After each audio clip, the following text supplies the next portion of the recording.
The NFL has a new superstar. Another day, another movie produced by me. George is probably the most physically gifted receiver I've played with in the league. But a couple years ago, they called him the NFL's villain. Got this carbon in the car and I'm a convicted felon. I'm living on the main stage and all my youngest. George always had star potential.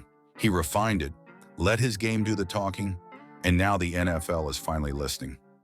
George Pickens was raised in a vibrant uptown in Hoover, Alabama, where football is more than just a hobby, but a lifestyle, and reputations are built from a young age. Even as a child, he was noticeable on the field. He ran his routes with confidence, attacked the ball with fierce determination, and played with a boldness that distinguished him from his peers. Defensive backs struggled to keep up, and quarterbacks trusted him, even when the coverage was tight. By the time he reached Hoover High School, it was clear that he wasn't just another skilled player. He was exceptional. Tennessee, LSU, so I'm committed to Auburn. Auburn also landed five-star quarterback Bo Nix, and the two had instant chemistry. But on signing day, George Pickens shocked college football. George Pickens had what? This is official. This is real. George Pickens has flipped to Georgia. It's probably one of the hardest decisions I'd ever make in my life. It was very hard knowing that through this whole football thing, playing my whole senior year, I've been playing with Bo Nix the whole time, basically. Pickens never aimed to just be part of the team. He sought to excel in every drill, every practice, and every game. His work ethic was unmatched, spending countless hours outside of team practices, refining his routes, catching passes against the garage wall, and analyzing game footage of NFL and college stars he admired. The neighborhood kids often joked that he practiced more than he played, but Pickens knew that preparation was essential for standing out. Even on his days off or during the scorching summer heat, he could be found on the field, intensely focused, pushing himself beyond limits, and developing the skills that would make him nearly unstoppable in the future. At Hoover High, Pickens stood out as one of the most exciting wide receiver prospects in the nation. His mix of size, speed, and catching ability made him a nightmare for defenders. He caught passes over defenders, along the sidelines, and in heavy traffic with impressive ease. Every major college program was interested in him. Alabama, LSU, Ohio State, Michigan, Florida, Florida State, Oregon, Penn State, Tennessee, and Auburn all offered scholarships. Coaches believed he could immediately enhance their offenses. Pickens excelled not only because of his physical skills, but also due to his keen football intelligence. He quickly understood coverages, instinctively adjusted his routes, and recognized defensive patterns in ways that most high school players could not. Auburn felt backstabbed and the hate was loud. But Pickens blocked the noise. He wanted to shine at Georgia, and it didn't take long. Looking to go deep downfield. Launching grab by George Pickens. Back to the air again. Touchdown, George Pickens. This kid is prepping. He may not be here long. At first, Pickens was committed to Auburn, mainly due to his bond with quarterback Bo Nix. Fans envisioned those two growing together and guiding Auburn to victories. The commitment seemed solid, and Auburn fans rejoiced, thinking it marked the start of something great.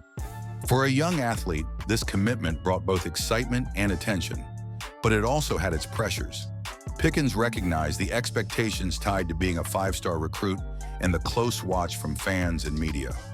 He spent many hours discussing with Nix, imagining the plays they could execute together and the legacy they could create. At the last minute, Pickens changed his commitment. He diverted to the University of Georgia. This choice struck the college football community. Auburn fans felt betrayed and furious, with many taking it personally. Social media erupted with backlash, insults, and accusations. Pickens was branded as disloyal before he even stepped onto a college field. The villain tag was placed on him right away. The emotional impact was swift. Pickens faced threats, negative messages, and numerous harsh judgments from fans who felt wronged. Still, he maintained his composure in public, knowing that his choice, while unpopular, was what he thought was best for his future. He started on fire. Against Missouri, he walked away with two incredible touchdowns. Back for Pickens. Did he come up with that? He did. Touchdown, Georgia. Pickens later admitted that deciding was one of the hardest times in his life. He had a strong love for Auburn and Bo Nix, But Georgia offered a better chance to pursue national titles with Kirby Smart. He chose long-term potential over short-term comfort, and that decision shaped his whole career. It was a crucial moment of growth where he looked beyond his immediate feelings and understood the larger vision he had for himself. When Pickens entered the field at Georgia, the pressure was intense. Every move he made was watched closely, and every emotional reaction became news. His talent was clear from the beginning. In his first college game, he caught 2 impressive touchdown passes, demonstrating his exceptional body control and confidence. His ability to make tough catches distinguished him, even among top recruits. However, the constant attention also brought challenges. Every mistake, every moment of anger, and every emotional reaction was magnified. Pickens had to quickly learn how to manage the spotlight, keep his focus, and not let the critics affect him. Against LSU, without their #1 receiver, we're going to help George, and we're going to help him grow up. LSU dominated in a 37-10 win. Pickens had a touchdown in the second half, but it wasn't enough. He felt like he let his team down. So in the Sugar Bowl, he wanted to make it right. Not for himself, but for them. He throws for Pickens, he runs under it, catches it, and a touchdown for Georgia. He had 175 yards and won Bowl MVP. The season had its highs and lows. During the game against Auburn, emotions got the best of him, resulting in just 1 catch. Later, in a fierce rivalry game against Georgia Tech, he lost his temper and punched a defender. This led to a suspension for the first half of the SEC championship game, reinforcing the idea that he was immature and difficult to manage. Georgia ultimately faced a heavy defeat to LSU in the SEC championship without him, and critics were quick to blame Pickens for disappointing his team. His image as a talented but problematic player only became more pronounced. George Pickens has the most talent of any receiver on this Georgia team. Pickens again, are you kidding me? The kind of day he's had, his catches have not been easy. He went over 100 yards in back-to-back games. At this point, Pickens is considered one of the best receivers in the country, and the expectations for his junior year were sky high. Pickens had one of the best games of his career, ending with 175 receiving yards and a touchdown. He was named MVP of the game, reminding everyone of his high regard. He finished his freshman year as Georgia's top receiver and was recognized as the best true freshman wide receiver in the country. Despite his success, a negative label lingered, overshadowing discussions about his attitude and consistency. For those of you who don't know, we just found out that George Pickens apparently has torn his ACL. He's got to have ACL surgery, non-contact injury in the middle of practice. I just wanted to come back really for my team, to be honest to you, bro. Just to win a natty and play with them again. I wasn't even really thinking about the draft. I was going to do whatever I had to do. His sophomore year followed a similar trend. When he was focused, Pickens excelled against defenses. He had standout games against Arkansas and Auburn, scoring several touchdowns and overpowering defensive backs. NFL scouts started to see him as a potential first-round pick. Emotional incidents continued to attract attention. A sideline penalty for unsportsmanlike conduct went viral, adding to the reasons critics questioned his maturity. Injuries and season limited his chances. But when he was on the field, his talent was clear, proving his elite ability. During spring practice, Pickens suffered a non-contact ACL tear. This injury sidelined him for almost the entire season and hurt his draft prospects. For a receiver who depended on speed and confidence, it was a huge blow. Many thought he would stop playing to focus on the NFL draft, unsure if he could return to his previous form. However, those who observed him closely remained optimistic, believing that his talent and determination could help him overcome this challenge. His junior season barely had any tape, and coming back could raise his draft stock significantly. But GP made his choice. Man, if I was to come back, it's also a lot of risk of the same. get hurt you again. see the same thing. I just wanted to make the smartest decision and the most business decision. His draft stock was all over the place. Some scouts loved this energy, while others questioned it. He's got to give a damn every other play that he doesn't get the ball. He entered rehab with strong determination, fully dedicated to return to the field for his teammates. Just 8 months after surgery, he made an astonishing comeback during the national championship game against Alabama. In a crucial moment, he made a stunning diving catch that changed the game's direction. Georgia secured the national title, and Pickens' decision to join the team was finally validated. As wide receivers were still being selected, Pickens stayed on the sidelines. The first round ended without his name being called, and even more receivers were picked on the second day before him. When the Pittsburgh Steelers finally chose him with the 52nd pick, cameras caught him sitting there, nearly expressionless. That moment went viral, and fans couldn't resist making jokes about his expression. Not a pose, that's just me trolling, being funny. When he called me, I was just like, I'm on the phone shaking for real. Like, yeah, I'm good. I ain't trying to say too much. I'm like trying to get to where I'm ready to get to work, you feel me? I was happy, but I was in like a vendetta mode against, you feel me? Everybody. I'm like, I'm better than everybody, you know. They saying that's better than me. From the beginning of his rookie season with the Steelers, he displayed moments of brilliance.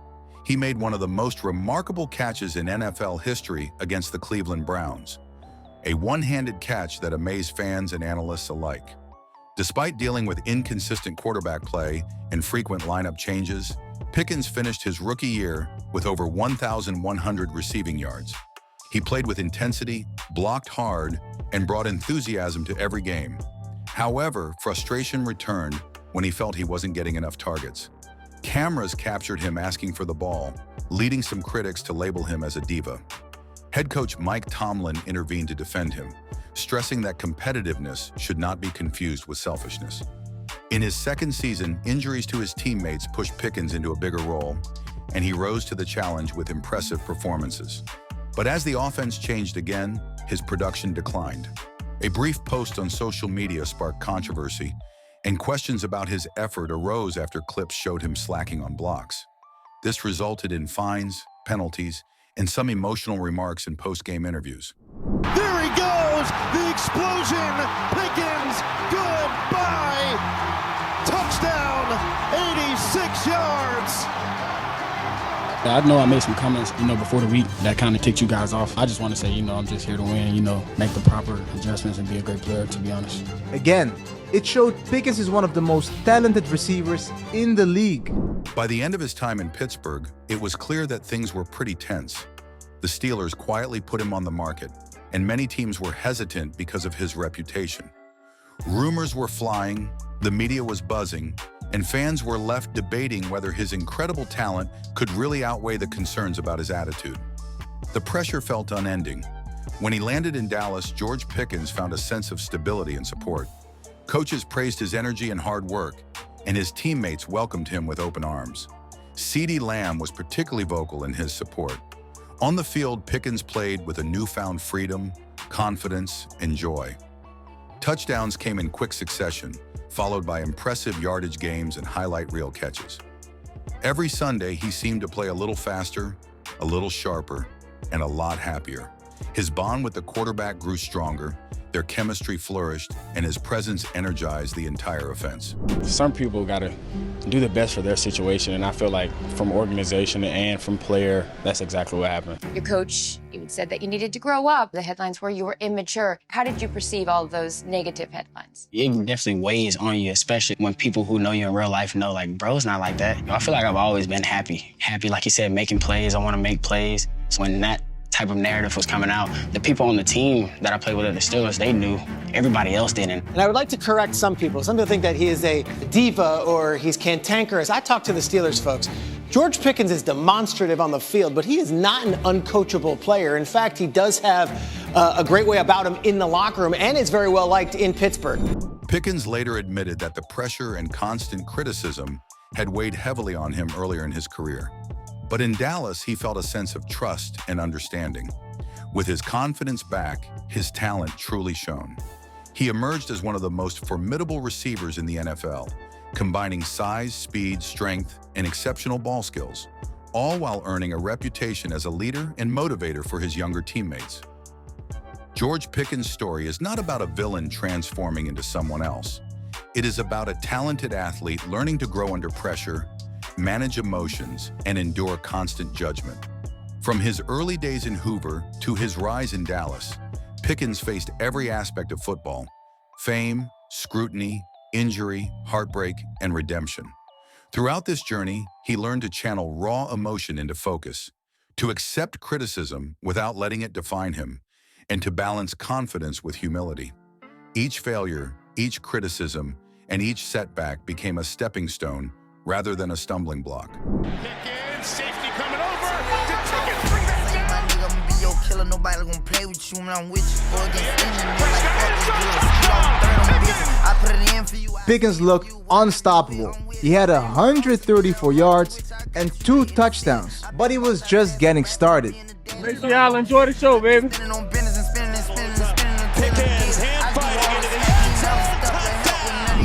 From a high school star in Alabama to a controversial college recruit, from national champion to draft disappointment, from NFL headache to true superstar, his journey shows that growth can alter narratives. George Pickens was never merely a villain. He was a young man learning in the toughest spotlight imaginable. That's the story of the villain who became an NFL superstar. What are your thoughts on this hidden journey from controversy to dominance? Share your opinions in the comments, hit that like button if you enjoyed the journey, and subscribe for more exciting stories.